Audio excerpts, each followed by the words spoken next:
दिव्यांगांच्या शासकीय निमशासकीय राखीव 5% जागा भराव्यात. चंदगड येथील स्वावलंबी बहुउद्देशीय संस्थेच्या पदाधिकाऱ्यांची मागणी. मुंबई इथं जाऊन मंत्रालयात सचिवांना दिलं निवेदन. दिव्यांगांसाठी असणाऱ्या शासकीय निमशासकीय नोकरीमधील राखीव 5% जागा त्वरित भराव्यात. संजय गांधी निराधार योजनेची पेन्शन दरमहा 5 रुपये करावी, अशी मागणी चंदगड येथील स्वावलंबी बहुउद्देशीय संस्थेच्या पदाधिकाऱ्यांकडून करण्यात आली आहे.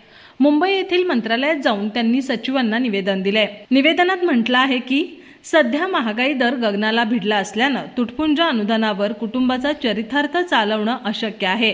त्यामुळे संजय गांधी निराधार योजनेचे अनुदान दरमहा 5,000 रुपये करावे. तसंच मिळकत विक्री करताना हितसंबंधितांना लेखी नोटीस काढण्यात याव्यात आदींसह अन्य मागण्या देखील करण्यात आल्या आहेत. यावेळी संस्थेचे अध्यक्ष आशिष कुतिनो, नंदकुमार कांबळे, लक्ष्मण पाटील, भिकू गावडे आदी उपस्थित होते.